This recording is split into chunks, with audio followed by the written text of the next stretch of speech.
30 years ago, the dairy industry of Rwanda was non-existent, and in a matter of decades, the dairy value chain dominates the agro sector's GDP at $81.82 million in 2024, with the market expected to grow annually by 10.52% in the next 5 years.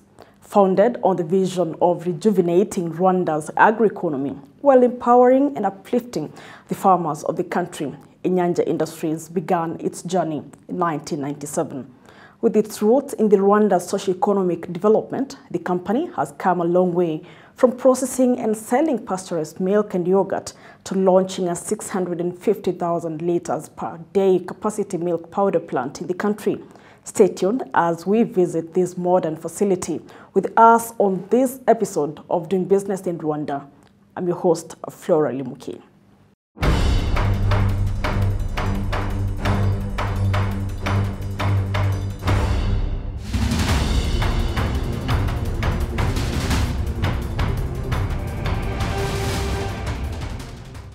Rwanda has launched its first milk powder plant that will use a state-of-the-art technology to produce milk products and pay over 9 billion Rwandan francs to farmers per month. The $54.1 million Inyange milk powder plant, located in Nyagatare, was launched on July 24, 2024, to focus on producing skimmed milk powder, whole milk powder, ghee, butter, and ultra-high temperature products. The plant has a capacity to process 50,000 liters per hour and designed to process 650,000 liters per day, which would give 41.7 tons of powder per day. We started as a Inyange producing different products. It was the milk, juice and water. Almost in 2010 they were almost the same. But through this initiative of the government, they have put together initiatives through one cow per family, building the infrastructure, milk collection centers, organizing the farmers. So we realized the milk volume has been increasing. With the last 10 years, the milk was almost contribute 64% compared to other products. So even they go beyond the capacity, the current capacity which Inyange has been having. So strategically in 2020, we looked at there's the opportunity to grow the factory, more especially on the dairy, because we have seen the farmers has been understanding it's a business and behind on it. Again, the government has put a lot of the efforts, and there's opportunity in terms of business. We have realized there's a business not only internally, Rwanda, even on the export market, because of already in the export markets. That's why strategically the ideas comes, let us expand more, almost to 10 times compared to the current capacity which has been having, to ensure we consume that milk and we expand our market.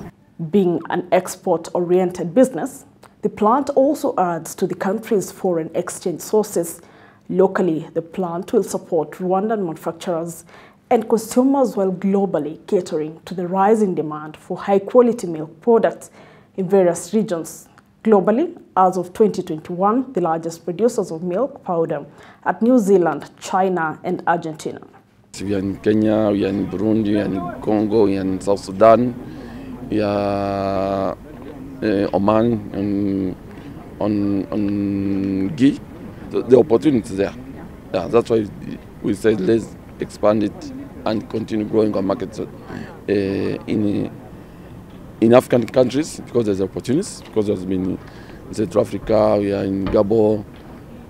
There's a very big opportunity, more especially in African countries. Ghee is particularly a good product for export. We are able to export it in big drums, and we have ready markets in countries such as Saudi Arabia, Egypt, and many of other Asian countries.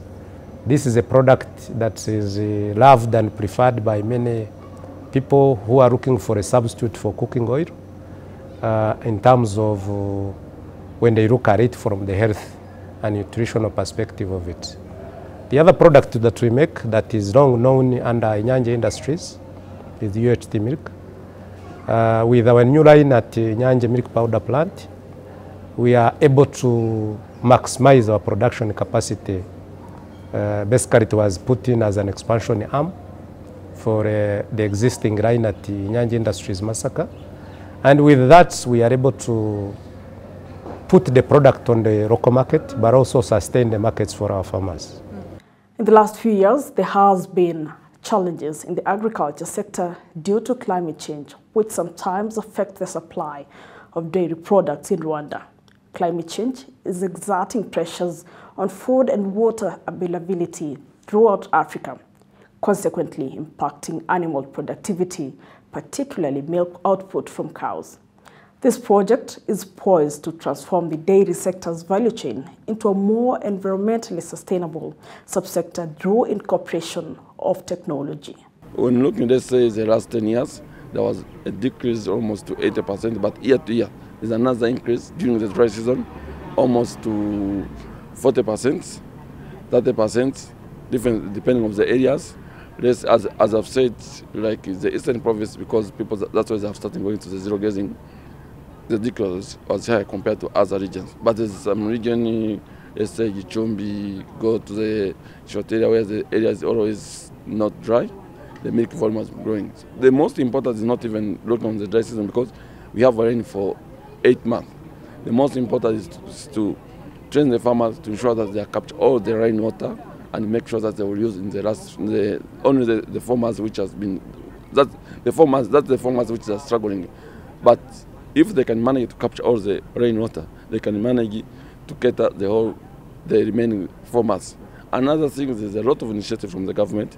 They have putting the irrigation system is already started. The government didn't stop to continue growing the infrastructure. Here we have seen there are many infrastructure coming. So we hope for the coming 3 months, the coming years, this issue will be resolved, or we will not manage to get the issue. And we are talking about 850,000 liters Inyange needs, but looking at the 1.4 million cows in Rwanda, if you're organizing it to your farmers, they have a volume. So what they need is to organize them to show the opportunity in terms of business. We are sure we'll get that milk.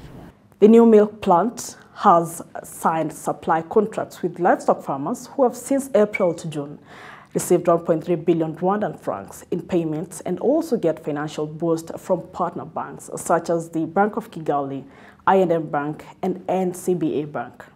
This was a project beyond just supporting Inyange, but also the livelihoods and also the farmers and the ecosystem of Inyange. So we made a deliberate decision to invest in the Eastern Province and to invest in Inyange. We have our branch in Kayonza. We'll be opening another in Inyange right here. And the plan is to be able to, one, support Inyange, but also support the farmers of Inyange and the full ecosystem, distributors, and the full value chain.